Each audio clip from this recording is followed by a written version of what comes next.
यहाँ सऊदीया में आने के बाद आपकी पहली सैलरी कितनी जो है वो स्टार्ट हुई थी? आप अफगानिस्तान में किस कंपनी में आप जॉब करते रहे? अगर आपने 1000 मील भी जाना है, अपने पहला कदम उठाना है, वो डिप्लोमा होल्डर है, डिग्री होल्डर है, अगर उसका एक्सपीरियंस नहीं है या थोड़ा एक्सपीरियंस है, कंपनी के साथ आ जाए। बिल्कुल 10 से 20 के बीच में है भी, अल्हम्दुलिल्लाह माशाल्लाह। अल्हम्दुलिल्लाह। और तो जो कि अप्रोक्सीमेटली पाकिस्तानी कोई 10 लाख, अगर आप एक्सपीरियंस हो, आपके पास डिग्री है, तो वो लोग आपको ऑफर करेंगे।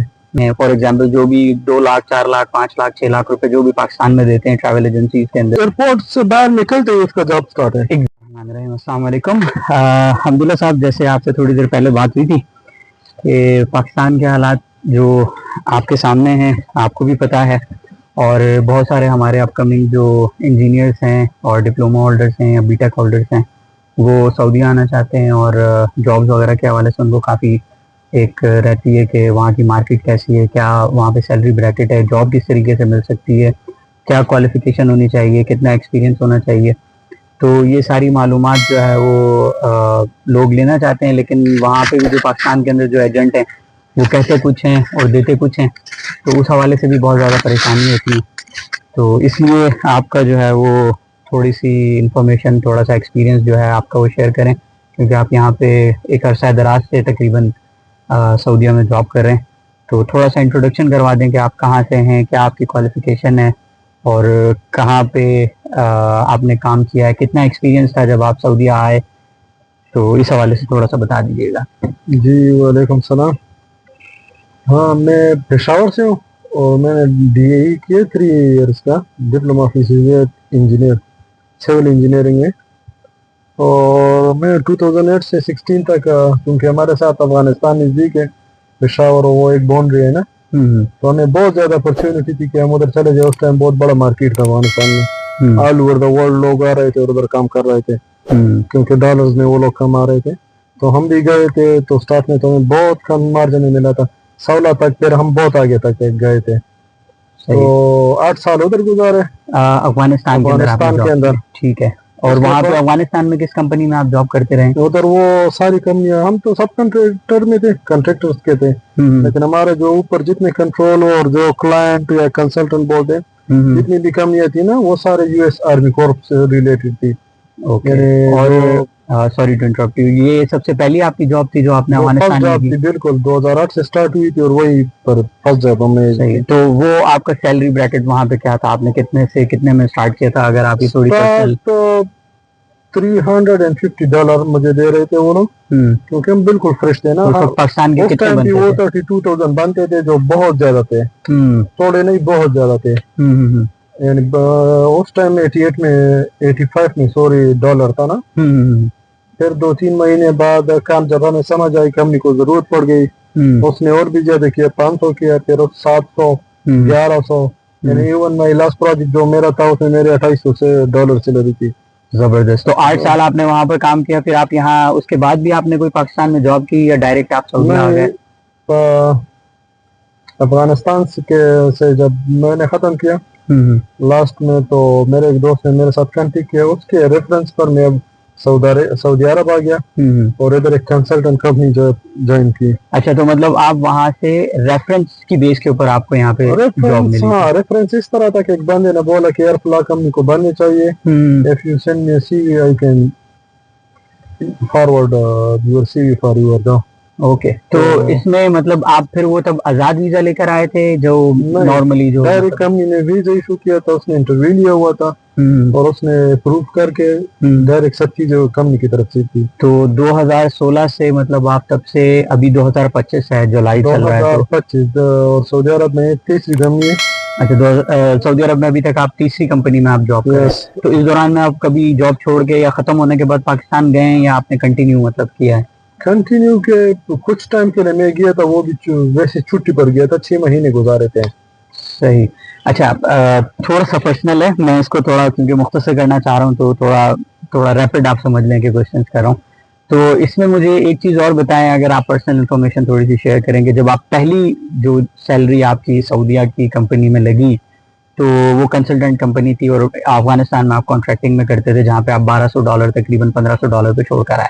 Yes. फिर यहाँ सऊदीया में आने के बाद आपकी पहली सैलरी कितनी जो है वो स्टार्ट हुई थी, क्योंकि आपके पास एक्सपीरियंस भी था? यस, इधर जो क्योंकि सऊदी अरब के मार्केट का हमें पता नहीं था और फर्स्ट टाइम था, लैंग्वेज का भी पता नहीं था और इधर लोग के साथ, तो इधर हम स्टार्ट सैलरी 4500 थी। 4500, तो आई थिंक उस वक्त 4500 कोई 1.5 लाख रुपए पाकिस्तानी तकरीबन रियाल था मुझे जी, याद है ना। एग्जैक्टली।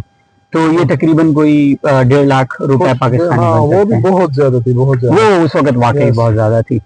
अच्छा, तो उसके बाद फिर आपने दूसरी कंपनी ज्वाइन की। अभी मतलब मैं आपसे ये नहीं पूछूंगा कि आपकी पर्सनल सैलरी अभी कितनी है, क्योंकि ये Yes, आपका current पर्सनल है, लेकिन एक ब्रैकेट जैसे आप अगर मुझे बताएं कि आपका मतलब 10,000 से 20,000 के दरमियान, या 5 से 15 के दरमियान, या 8 से 12 के दरमियान। हाँ बिल्कुल, 10 से 20 के बीच में है भी, अल्हम्दुलिल्लाह, माशाल्लाह। अल्हम्दुलिल्लाह। और तो जो कि अप्रोक्सीमेटली पाकिस्तानी कोई 10 लाख से या 13 लाख कुछ इस तरह तकरीबन बनते हैं, बिल्कुल। और अभी आपकी पोजीशन क्या है जिसके ऊपर आप जॉब कर रहे हैं? अभी मैं चूंकि सिविल डिप्लोमा होल्डर हूँ, तो सिविल डिप्लोमा होल्डर के लिए इधर जॉब जो होता है वो इंस्पेक्टर लेवल होता है, इंस्पेक्टर जो लेवल। पाकिस्तान में बोलते हैं फोरमैन, सुपरवाइजर वगैरह ना, यही। इंजीनियर के लिए आप लोगों के पास होना चाहिए डिग्री। ठीक है, अगर किसी के पास डिग्री है और एक्सपीरियंस भी है तो उसको कितना ब्रैकेट मतलब डिमांड कर सकता है? लाइक यहाँ पे अभी जो कंपनी में लोग आपके साथ काम कर रहे हैं, इंजीनियर्स, उनकी अप्रोक्सीमेटली सैलरी कितनी है? तो अगर एक्सपीरियंस है बंदा और उसके पास डिग्री भी है ना, इवन वो फर्स्ट टाइम भी आता है ना, उस टाइम उसको थोड़ा कम मार्जिन मिलेगा, क्योंकि उसको इधर सऊदी अरब के मार्केट का उसको पता नहीं है, और फिर वो कंपनी के साथ जीसीसी का भी वो एक्सपीरियंस बार्गेनिंग काउंट करनी नहीं है। पड़ती है और वो सब चीजें, और जीसीसी एक्सपीरियंस बहुत जरूरी है। तो ओके, इधर तो कम से कम उसका खैर स्टार्ट 7-8 हजार से तो होता है उसका। ठीक है। और इस वक्त जो एक्सपीरियंस लोग हैं जिनके पास 10 साल 15 साल का एक्सपीरियंस अभी यहाँ आपके साथ कंपनी में जॉब कर रहे हैं, तो उनका तकरीबन सैलरी ब्रैकेट जस्ट में एक आइडियली पूछ रहा हूँ। अगर इंजीनियर की बात करें तो इंजीनियर तो कम से कम 15 से 15 प्लस होता है। ओके, और अभी इस वक्त फॉर करंट कितना ले रहे हैं वो? करंट मेरे ख्याल में यही होता है ना, अभी वो आपके वो साइट्स के ऊपर डिपेंड करता है, क्योंकि सऊदी अरब में रिमोट एरियाज में ज्यादा पे करते हैं, ओके, सिटीज में जो है ना वो कम होता है। सही। तो रिमोट एरिया में आप 20 प्लस भी ले सकते हो, कोई बात नहीं। अगर आप एक्सपीरियंस हो, आपके पास डिग्री है, तो वो लोग आपको ऑफर करेंगे। तो आप ये बोल जो अभी सकते हो। न्योम और अमाला और चंदाला, जितने भी ट्रोजीना, रिमोट एरियाज है, ये लोग उसको बोलते हैं ना, जो साइड ऊपर है बिल्कुल, ये लोग उसको रिमोट में कंसिडर करते हैं। इवन वो भी सिटीज होते हैं, छोटे छोटे गांव होते हैं, लेकिन वो रिमोट में कंसिडर होता है। रिमोट में कंसीडर होता है। अच्छा, तो एक और बहुत बड़ा अहम क्वेश्चन है जो पाकिस्तान से लोग सवाल करते हैं कि आज़ाद वीज़ा लेकर आना चाहिए सऊदीया, या कंपनी से मतलब कंपनी वीज़े पे आना चाहिए, या आज़ाद वीज़े पे आना चाहिए? मैं आपको एक एडवाइस देता हूँ, जितने भी मेरे भाई है ना, वो डिप्लोमा होल्डर है, डिग्री होल्डर है, अगर उसका एक्सपीरियंस नहीं है या थोड़ा एक्सपीरियंस है, कंपनी के साथ आ जाए, यानी कंपनी के वीज़े पर आए। हाँ, कंपनी के वीजे पर आ जाए, आजाद वीजे ना जाए। कंपनी के वीजे में आपको बहुत सारा फायदा मिलेगा। आपने 1 या 2 साल सख्त गुजारने, फिर उसके बाद आपने आजाद वीजे पर आना है, आपको सैलरीज का पता चलेगा, आपको जुबान का पता चलेगा, इधर आपको बहुत सारी चीजें, वहाँ के जो लोकल कानून है, तनाजुल कैसे होता है, तनाजुल कैसे लेना है। तीसरी बात ये, आपने ड्राइविंग लाइसेंस जो बहुत जरूरी है, जो अपनी इंजीनियरिंग कौन सा आपने करनी है वो बहुत जरूरी है। तो आप आजाद वीजे पर डायरेक्ट आओगे, वो आप ये चीजें नहीं कर सकते हो। तो इससे अच्छा है कि आप कंपनी के साथ आ जाओ। आप एयरपोर्ट के से जैसे निकलते हो, कंपनी की गाड़ी वेट कर दी आपको पिक करके अपने रूम में लेके जाते हैं, कल आपको वो काम देती है। अगर आप आजाद पर आते हो तो आपके साथ एक सोच होता है कि मैं किधर जाऊंगा, किसके पास जाऊंगा, कैसे काम ढूंढूंगा, तो बहुत मुश्किल होता है। यानी कि इन शॉर्ट ये है कि अगर वहां से जॉब लेकर आते हैं, फॉर एग्जांपल जो भी 2 लाख 4 लाख 5 लाख 6 लाख रुपए जो भी पाकिस्तान में देते हैं ट्रैवल एजेंसीज के अंदर, तो अगर वो वीजा लेकर यहाँ पर आते हैं फॉर एग्जांपल, तो उनका ये है कि नेक्स्ट डे उनकी जॉब स्टार्ट है। वो एयरपोर्ट से बाहर निकलते ही उसका जॉब स्टार्ट है। एग्जैक्टली। तो यानी कि आजाद वीजा फिर किसको लेकर आना चाहिए? बहुत सारे लोग सुनते हैं कि जी आजाद वीजा आजाद वीजा उन लोगों को लेके बहुत बेहतरीन है, जिसके पहले से बंद, जिसके पहले से दोस्त या कोई खास फैमिली मेंबर, क्योंकि इधर बहुत सारे इस तरह दोस्त होते हैं, आपको बोलेंगे आ जाए, लेकिन जब आप आओगे वो आपको लिफ्ट ही नहीं करेगा, क्योंकि इधर बहुत बिजी लाइफ है, किसी को आप ब्लेम भी नहीं कर सकते हो। एग्जैक्टली। तो इसलिए जब आपको फुल ट्रस्टेड बंदे में इस तरह है और आपका फिर भी वेल एक्सपीरियंस हो, आप आपके पास डिग्री है, डिप्लोमा और बहुत एक्सपीरियंस है, आप आ जाओ आजाद वीजे पर, बहुत अच्छी बात है। लेकिन अगर नहीं है तो कंपनी के साथ आ जाओ, 1-2 साल सख्त गुजार के तो लो सैलरी पर काम करो, आपको सब चीज़ों का पता चलता रहेगा, फिर आप एक जगह जाके आज़ाद वीज़े पर आ जाओ या कंपनी से तनाजुल ले लो। सही है। तो अच्छा, इसमें जैसे आपने सिविल में डिप्लोमा किया हुआ है, तो अगर जैसे नॉर्मली कोई इंजीनियर है और वो आता है यहाँ पे जिसने बीई बैचलर्स ऑफ इंजीनियरिंग या BTech bachelors in technology of civil electrical mechanical whatsoever, अगर उसमें उसने की हुई है, तो क्या क्या पोजीशंस होती हैं और वो कहाँ से स्टार्ट करेगा, कहाँ तक उसका एंड होता है?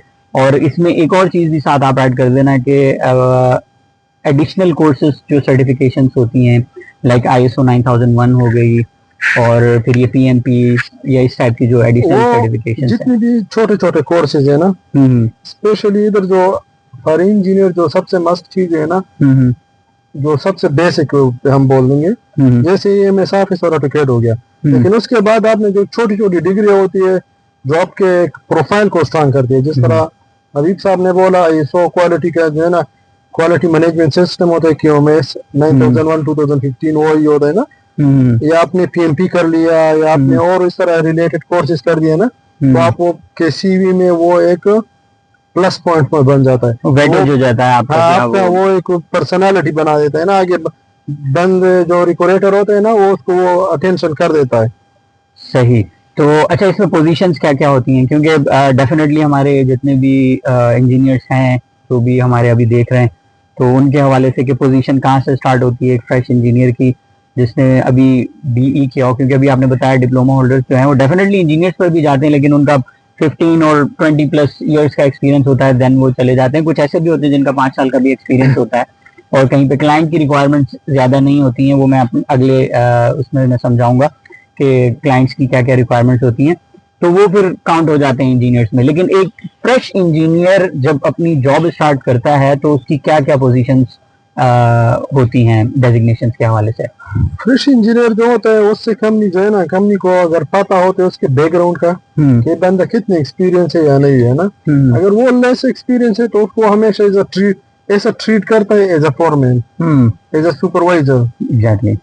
फिर जब, क्योंकि जो एक्सपीरियंस इंजीनियर होते हैं वो साइड पे बहुत कम होते हैं, वो डॉक्यूमेंटेशन, डॉक्यूमेंट रिव्यूइंग, सारे दिन ड्राइंग्स पढ़ना, सब चीजें वो सारे टेक्निकल वो काम बहुत होता है, उसका साइड रिलेटेड सारे दिन में एक राउंड मारना, एक विजिट करना, सिर्फ देखना और रिपोर्ट बना के जाना, बस उसका यही काम होता है। अगर आपका एक्सपीरियंस कम है, आप डिप्लोमा होल्डर हो या आप इंजीनियर भी हो, तो आपको वो ऐसे ट्रीट करेंगे as a foreman, as a supervisor, maximum as a QC beginning from the very beginning. From the very beginning. Okay. तो एक्सपीरियंस बहुत मस्त चीज है। लेकिन यहाँ पे जर्नी स्टॉप नहीं हो जाती है। सबसे पहली पोजीशन, जैसे फॉर एग्जांपल अगर एक फ्रेश के तौर पर स्टार्ट करें तो यहाँ पे एक इंजीनियर की सिविल इंस्पेक्टर या QC inspector, QA/QC inspector, then junior engineer, engineer, senior engineer, फिर उसके बाद सीनियर इंजीनियर के बाद मैनेजमेंट लेवल्स की चीज़ें आ जाती हैं, जैसे कि ARE जिसको असिस्टेंट रेजिडेंट इंजीनियर कहते हैं, फिर उसके बाद रेजिडेंट इंजीनियर RE होता है, फिर उसके ऊपर एक बेस्ड ऑन द प्रोजेक्ट की कितना बड़ा प्रोजेक्ट है तो वहाँ पे कितनी वैकेंसीज या पोजीशंस हैं, तो उसके बाद फिर सीनियर रेजिडेंट इंजीनियर के बाद जो है वो पैकेजेस होते हैं। अगर बहुत ज़्यादा बड़ा प्रोजेक्ट है देन पैकेजेस के अंदर क्लस्टर्स होते हैं, फिर या कोई स्टेशन होते हैं, फिर उनके अंदर भी फिर अपने अलग अलग होते हैं, फिर उनके ऊपर एक हेड होता है जो कि फिर प्रोजेक्ट मैनेजर हो जाता है, जो project manager 3-4 senior resident engineers को देख रहा होता है, फिर उसके नीचे इसी तरीके से ब्रांचेस होती हैं, देन उसके ऊपर फिर उनके ऊपर प्रोजेक्ट मैनेजर के ऊपर फिर प्रोजेक्ट डायरेक्टर्स होते हैं। तो वो depending on the situation of the project के कितना बड़ा प्रोजेक्ट है, तो ये सारी पोजीशंस होती हैं। बट द बॉटम लाइन है कि अगर आपके पास सिविल का डिप्लोमा भी है तो इट्स अ गुड स्टार्ट कि अगर आपको पाकिस्तान के अंदर कोई कंपनी जॉब दे के वीज़ा ऑफर करती है, डेफिनेटली आपके वो 2 साल 3 साल फॉर श्योर टफ होंगे, जो कि आपको करने में मुश्किल होगी यहाँ पर आने में। लेकिन द मेन पर्पज इज कि आप जब यहाँ पर आएँ तो आप यहाँ पे लैंग्वेज का जो बैरियर है वो, यहाँ के लॉज क्या हैं, किस तरीके से आपने क्या काम कर सकते हैं, क्या सही है क्या गलत है, फिर आपको अपने और पराये इन लोगों का अंदाजा हो जाता है कि कौन सही है कौन गलत है, फिर क्या क्या आप एडिशनल कोर्सेज आप कर सकते हैं। इट डज नॉट मीन कि अगर आप सिर्फ डिप्लोमा लेकर सिविल में ही या इलेक्ट्रिकल में ही लेकर आए हैं आप उसी फील्ड में स्टक हो जाए। नो, आप डिजाइनिंग में जा सकते हैं, आप उसके अलावा एनवायरनमेंट की फील्ड है या सेफ्टी की फील्ड है, या आप उसी के अंदर जैसे मरीन लाइफ का अलग काम है, ऑफ शोर का काम है, एंड इस तरह की जो बहुत सारी चीजें हैं जो आप यहाँ पर आकर अपनी फील्ड्स को चेंज कर सकते हैं। तो कोई एक छोटी सी एडवाइस अब्दुल्ला भाई अगर आप इसमें ऐड करें। एडवाइस ये है कि डरने की जरूरत नहीं। वो एक चीनी कहावत है, अगर आपने 1000 मील भी जाना है अपने पहला कदम उठाना है। If you don't have experience just take a start. आपने सऊदी अरब में करना है और आपने पाकिस्तान में करना है, आपने पहला स्टेप लेना है। स्टेप ले लो, पैसे की परवाह ना करो, सैलरी की परवाह ना करो, पहले स्टार्ट करो। आप एक्सपीरियंस हो जाएगा, फिर आपने अपनी डिमांड आगे खुद पेश करना है। एग्जैक्टली। वस्सलाम। बहुत शुक्रिया अब्दुल्ला साहब, thank you so much time देने के लिए। मैं आपको बहुत परेशान करके लाया हूँ। No problem. तो थैंक यू सो मच। अगर कोई भी आपका इस हवाले से कोई कंसर्न हो या एडिशनल क्वेश्चन है आप वो पूछना चाहते हैं तो इसमें कमेंट्स करके वो पूछ लें, ताकि उसके ऊपर भी हम कोई मजीद एक इंफॉर्मेटिव वीडियो जो दूसरों को जिससे फ़ायदा हो सके वो हम बना सकें। बहुत शुक्रिया। अल्लाह हाफिज़।